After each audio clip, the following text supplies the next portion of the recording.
Awesome. Guys, I think he deserves another round of applause. Thank you, Vukosi. Please take a seat. We're going to do a Q&A, and I told you he was a brain, right? So I'll be Pinky for today. There is a roving mic, I'm hoping. We will take some questions. Yeah, there's a couple.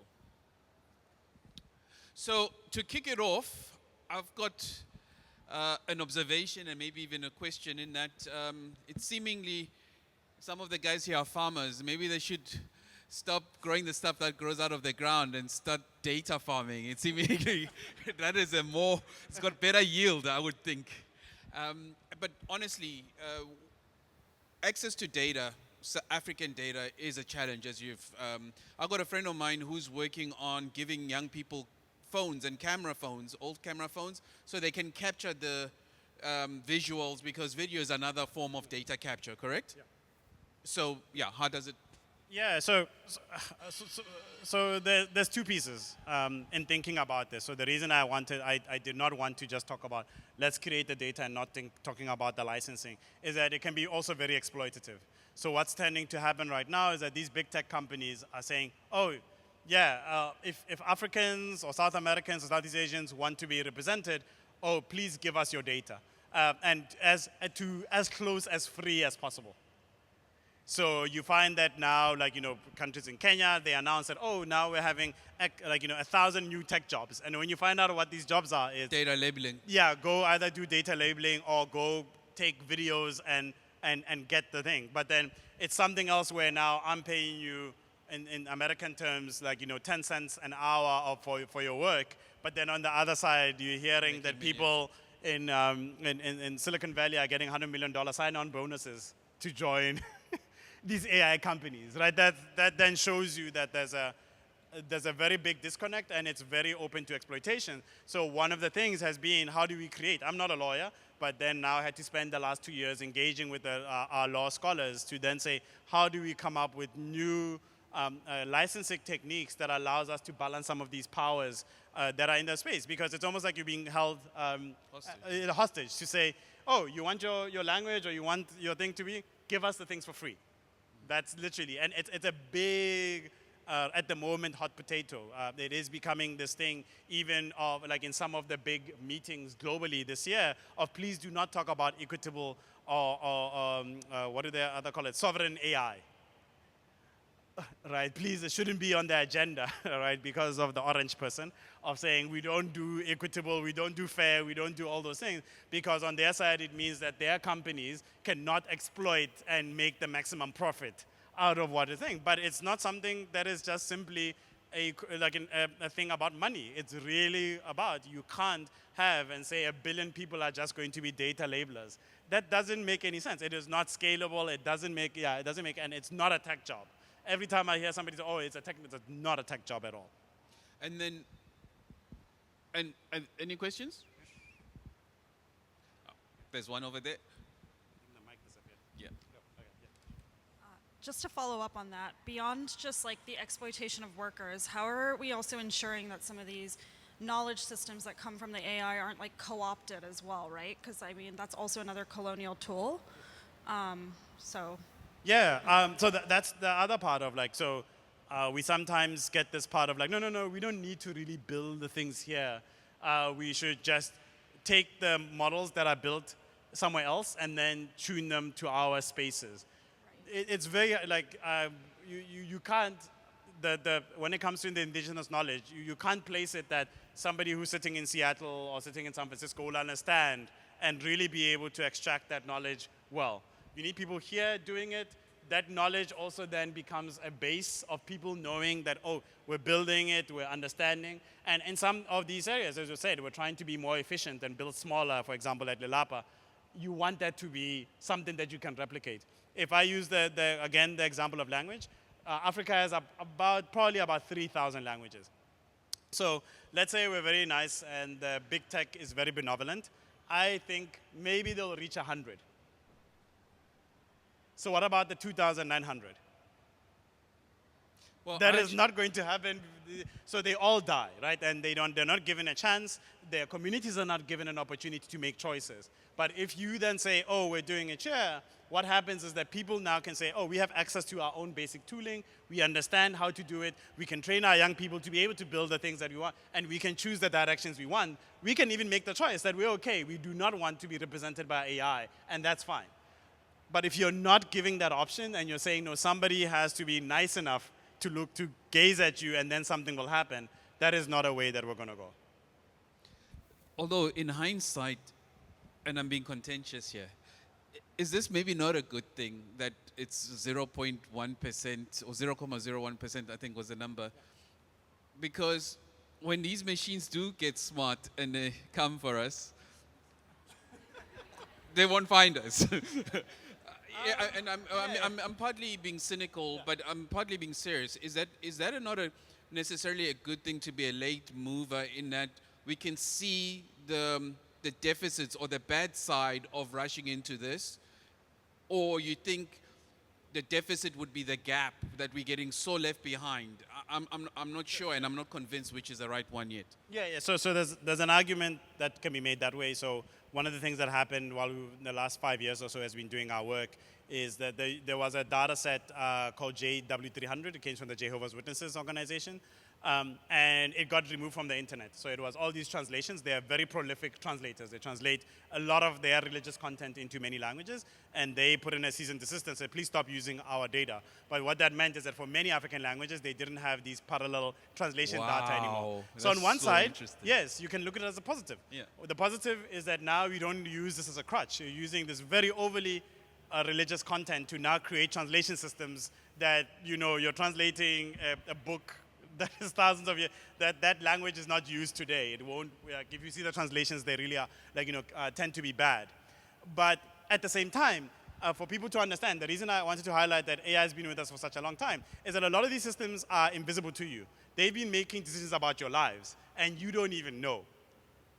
And now, because those systems don't even represent you, there's assumptions that they are reinforcing that people don't even know, oh, why was I not allowed to do this? Like, one of the things that is very sad that I see today is people going like, oh, I'm going to redo my CV, and it must look like X and things like that. And you're like, yeah, but for a lot of companies, they're all using these AI tools that have been available for 15 years, right? So what then people have to do is they take the keywords from the job posting, they put them in white, they put them inside the Word file so that you can't see them.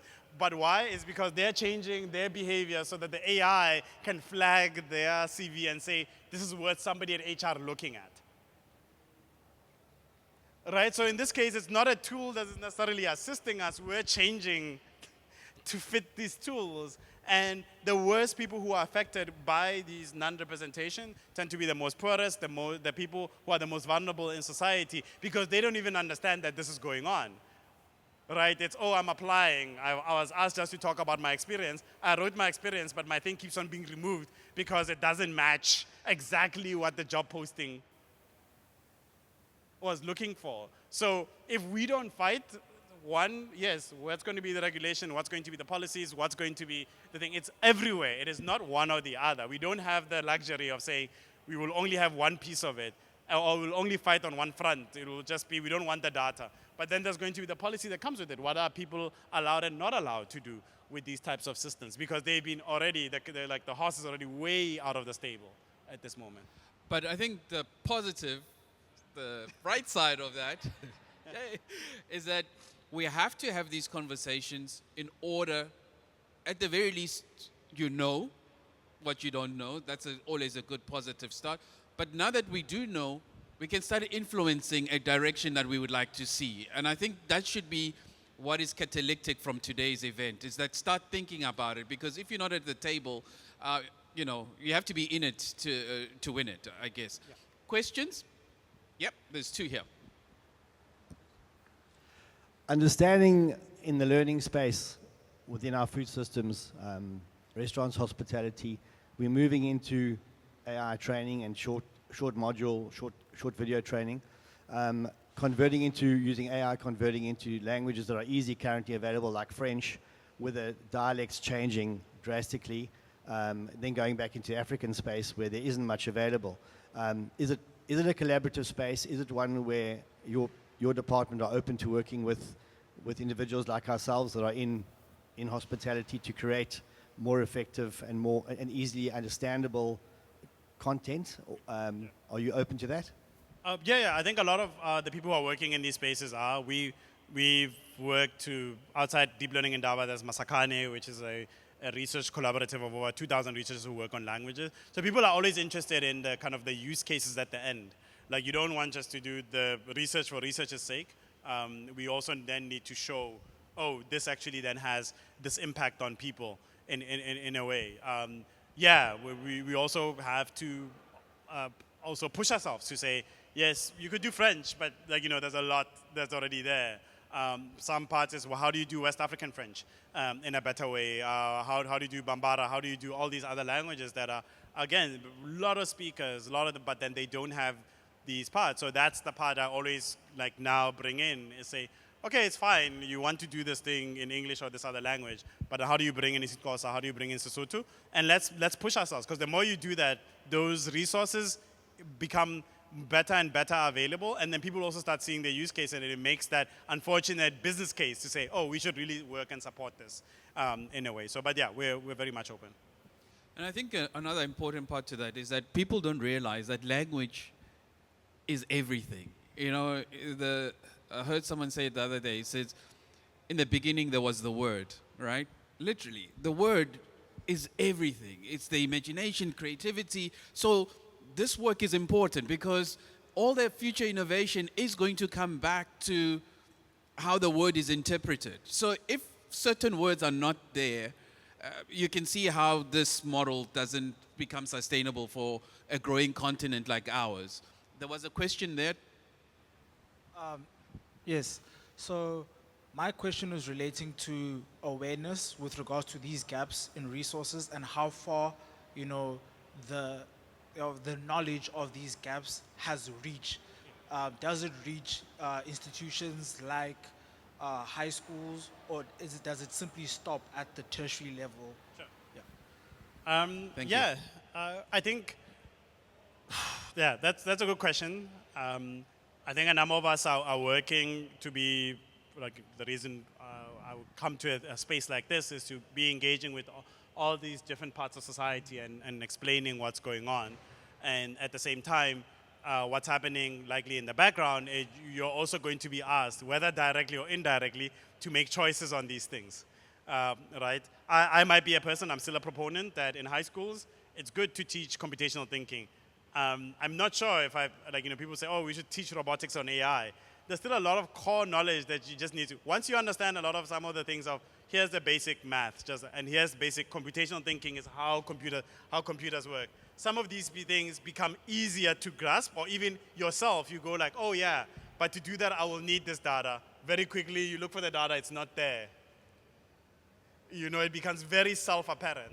While if we coach things under complexity, we will now teach robotics and AI. Again, this is my opinion. It hides all of these other things that become foundational. All right? It's in the same way in the public sector, I tend to say for government, I don't think it's worthwhile for them to really invest in AI.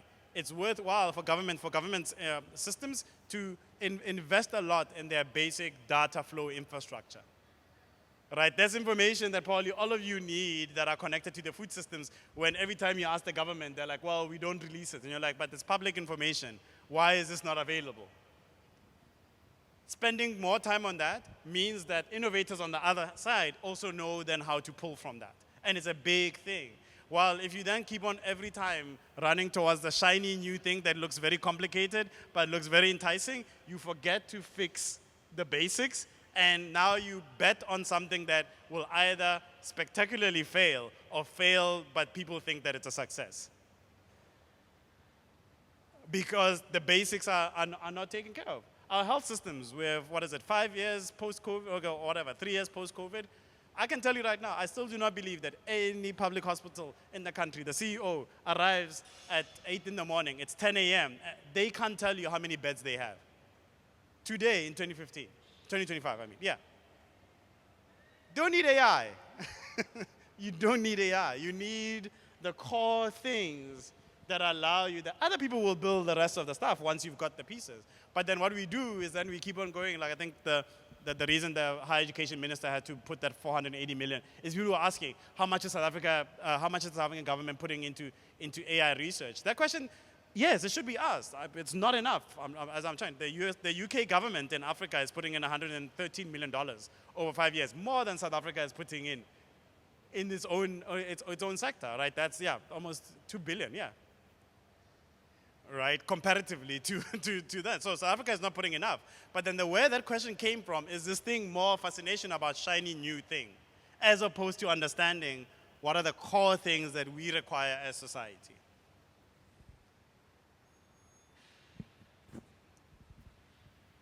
I have a very different question, might be way out.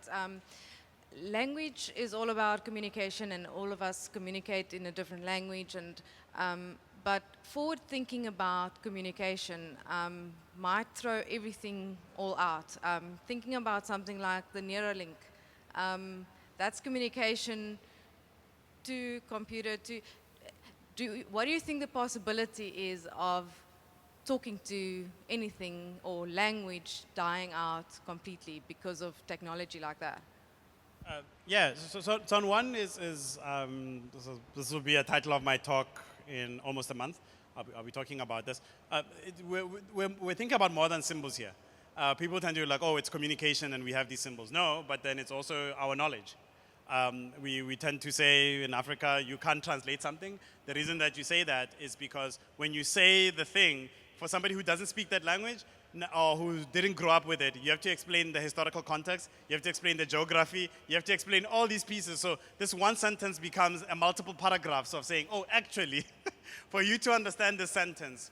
So if you're thinking about food systems, I will guess, because I've seen this in some other spaces like health, you now go in and that you have somebody whose ancestors have grown up in, let's say here in the Cape. And they've got all of this knowledge that has to do with how you farm, what the food is, and all those things. And now that is sitting in that language. So when the language dies, that knowledge dies. And then we have to wait as humanity for X amount of years or centuries to relearn it. And we would have had in those spaces. So parts of that is that. So yes, lots of work in neuroscience and all those things and understanding how the brain kind of goes in and acts and things like that. But there are also these intangibles that we still are going to lose as these languages are dying. It is not simply the symbols that go away, but it's all this other information that we then are forced as humanity to relearn, right? And it's something that keeps on, you see it a lot, I think maybe to the question about co-opting from earlier, where people come in and say, oh, we've now discovered X, but you're like, whoa, well, in the place that you came and you discovered that thing, if you had asked the locals, right, on day one, they would have told you. And it's just that the part of like, we're just saying, oh, if you can't engage in that winning language in a way that it means that you don't know. And that's a piece that we're doing. The neuroscience is going to continue. There's a lot of things that people are doing right now on understanding even the impact that, for example, the Gen AI is having on the way that the brain actually works.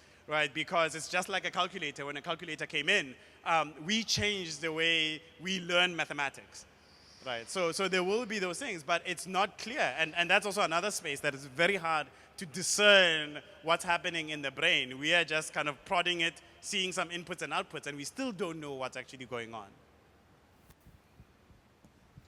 Thanks. Just following up on that question, but with a slightly different take. Some of the work that we've been doing is with smallholder and informal farmers across the Cape Flats to help them reflect on some of the policies and regulations that shape their access to land, access to market, all those kinds of things. And invariably those regulations are published in draft form for comment in English. Yeah. And so, for example, the word policy doesn't exist in a clean translation in Xhosa. There are 7 or 8 words one could select, perhaps several of them. And so as we've facilitated these engagements, we've had to have people who know the policy work through it, and then often their Xhosa isn't good enough to make a direct, high-quality translation. Then they have to work with another partner. And so there's these multiple steps. Can you just reflect on where we are in terms of help in this way to bring more agency to the marginalized languages to actually then have more say about the rules that govern the environment and their livelihoods? Thanks. Sure. This is another space that you can make, everybody here can make an impact. That demand that those translations actually happen.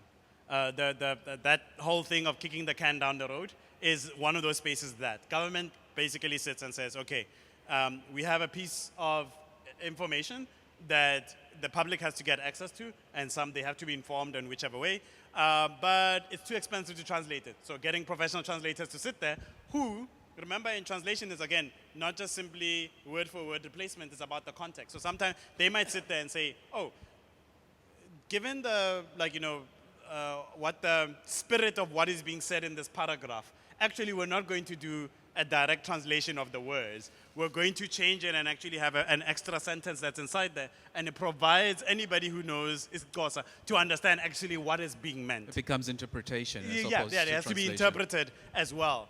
So now, on the government side, is like, oh, we only have 1 rand. And with that 1 rand, 80 cents had to go into just making sure we can put together the pack in English. So now we have 20 cents. What do we do? And it's like, oh, we'll rather not do it because now we can't cover the other languages as well. But this should be something, if we say we have 12 official languages, we should be demanding and say like, no, it is required. You cannot have public participation if it now becomes up to the communities themselves to now get somebody in who has been working in agricultural policy, who knows his Xhosa, who's going to read that paragraph and go like, okay, now I'm going to translate and interpret it in such a way that people will understand what it means. But then why do we have the many languages? I mean, I don't shoot me. Because is it efficient? Because some of these things, and I get it. I get the principle and the spirit. I get all of that. Like, honestly, I do. Like, I still think we need to change a lot of street names, okay? And I know, and it matters because that is sense of responsibility. It's culture. Like, get it. Yeah. Right. But to your point, if we're going to have to translate everything in so many X languages with very nominal capital, whereas we could use all our resources to one language, and we could do more with that money. Is that not a better way of thinking it, or thinking of it? But we have our communities where they are. And we're maybe assuming I'm here, I'm in Cape Town, I'm in the city, and you're in a very kind of metropolitan space, and I have a certain level of education, and I can engage. But then we then say, oh, we're going to remove most of our people who are not in that space right now. Right, exactly right now. These decisions, some of them that I'm talking about, were supposed to be made 20 years ago. But we are where we are, and we're having to deal with the situations as they are. But I think it's to your point, is that we keep kicking things down the road, right? And I'm saying, maybe someone's got to make that tough decision and say, you know what? And for many, and then even there, so we could ask in now a very general way, a decision was made for one of the languages in South Africa that we were not going to let it die. A decision was made that this was going to be at the negative effect of the rest of the country. A decision was made to say we were going to have universities sit and develop it by force. A decision was made that led to June 16 about that language. All right? And even then, even with the other languages, like the 9, before we get to South African Sign Language, even the reasons why was SABC created to have 9 different radio stations in those languages. If you go, I work with people who speak Kilubedu, who speak Sipulana and all those things, and they'll tell you, they're not Pedi. And that language does not represent them. It's just that literally somebody came and said, we will draw a line. Everybody who lives here speaks Sepedi. You go to the Eastern Cape, the same thing. Everybody who lives here speaks Xhosa. But then if you ask the people, what language do you speak? So you're saying we should do it again? No, that's the point. That's the thing of like now we're sitting and we're making these questions about, but should we really? I was like, no, people made these decisions. Why don't we allow the community? Some communities are going to say, we're okay You know, once we get to 10 people, we're fine. We had a good run. And it's part of human progress. And some communities will say, no, we are going to fight and we're going to take this forward. What I'm saying is that how do we get people to have the choice? Right? If we've said 11, 12 at the moment, there should be something that if we say that's how we take our values as a country, then we must put our money where our mouth is and put the resources together to bring that in. The other pieces, yes, it's not going to be easy. It doesn't say, like, the reason I was saying, again, it's an adaptive problem. Once you've gone into a community and started talking about language and being, like, literally run out of the meetings, you will understand that it's not just about getting access to the data. Sure. You really have to get to a point where people go like, no, we give you permission to engage with our language. And some communities tell you, we do not. And we do not want you to do anything on that. Yeah, sure. Wow. Thank you very much. My name is Joyce Posna Komomo, and I'm here representing a Kukuletu Agri Hub, but at the same time wearing a cap of Vukasana. Vukasana, it's a team of facilitators. The target group, it's 18 down, and we are advocating for children's rights. And again, I think when I'm listening on the topic, it's very interesting, and of which, when I was listening to all the challenges, I've just seen seen the opportunity of using this platform to make sure that we are looking on the solutions, especially when I'm looking on the young generation. And I think let's take this opportunity to make sure that we start now, not tomorrow, and make sure that we are coming up with the critical strategy, the best strategy of working with the young generation, have the exchange program, taking our children to another areas like another countries, make sure that through food we can be one. And again, we'll be able to work on the languages factors. I mean food, ukutya, cost of ukudla. You see, take one step at a time and make sure that you are moving very fast with this, with using, again, the AI. Yes, using them as much as we can and their resources, and take and have exchange programs, especially on June school holidays, taking our children country to country. I think that's my suggestion. Thank you so much. Thank you. There was the last question here. Thank you so much, Vukosi. This is more, I can't stand up, guys, because there's two of me in one body. This is more of a comment regarding what language is. Is it just a tool for communication that we can pick and choose which language is important or not? But through the history of humankind, language can never be removed from society, from politics, from power dynamics, right?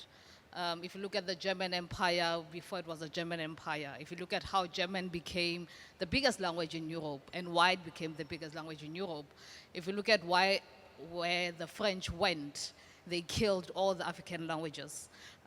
You understand the power of what language is and why it's important to elevate language. Now, if you recent advancement in languages, Afrikaans was celebrating 100 years, right? As an official language. That means prior to 100 years, every European descendant in South Africa was speaking the original language. Now there was a shift to say we need a common ground as people, right? And language then became this political power dynamic tool. You look at Hebrew, right? How Hebrew played a role in the establishment of Israel. Right, to combine all these different people from all over the world to have a single identity. Now, if you look at language as to controlling not only communication, but who gets included in economy, you can understand why those of us who were born before 1994 have English names, right? You can understand why domestic workers, even to this day, will come, the name Kim Pobat will say, I'm Miriam, because they understand the power of having an English name to gain access to the economy.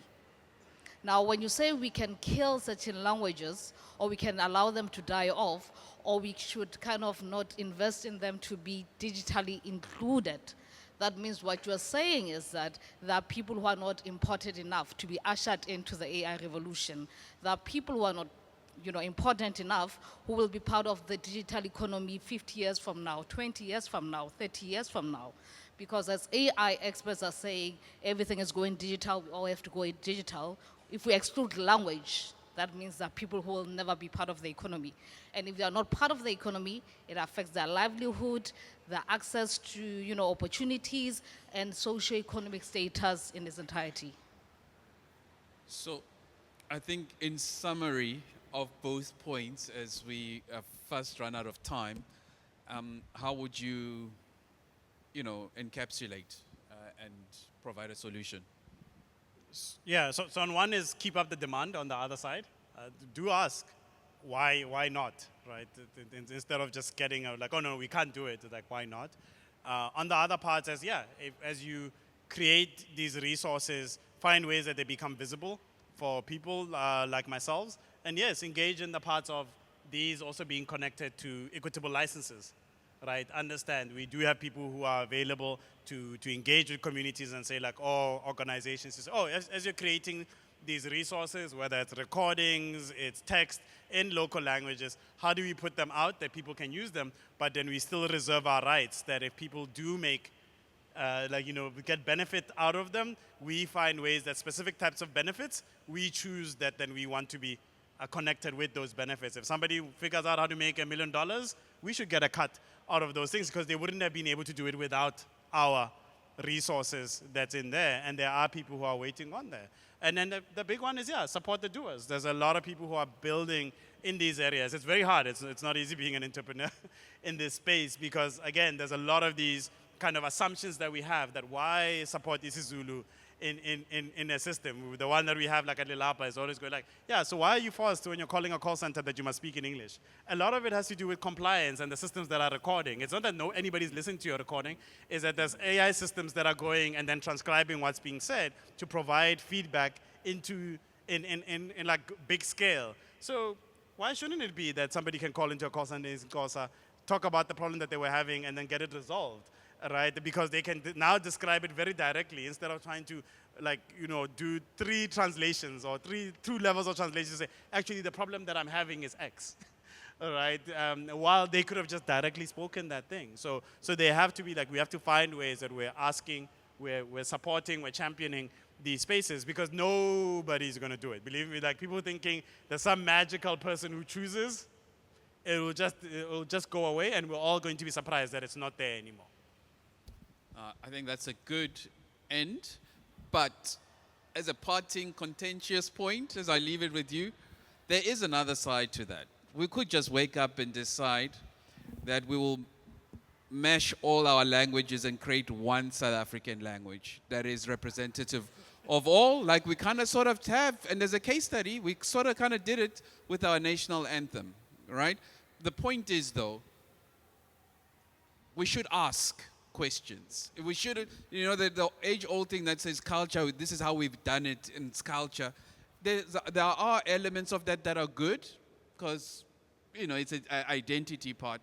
But there is a point where we can decide, is this still working for us? Maybe we should create something new. And that's why things, when technologies like AI and all of this, it's sometimes maybe a nice point in time to have an Imbizo like this and decide, not spend 700. How much are we spending for our national dialogue? 700 million, is that it? That's actually more again than our AI. Yeah, we could have put some GPUs with that. So, ladies and gentlemen, please, let's give another nice round walk. Thank you so much. Warm applause. Thanks, Vukosi. Ladies and gents, thanks for your attention. It's time for tea. To warm yourselves up, and we still have some pastries to the corner there. Like I said, the bathrooms are there. and there's some at the back there as well. I shall see you in exactly 20 minutes, if that's okay, and we keep this ship moving. Oh, sorry, coffee and tea down there, they said. I don't know, down there.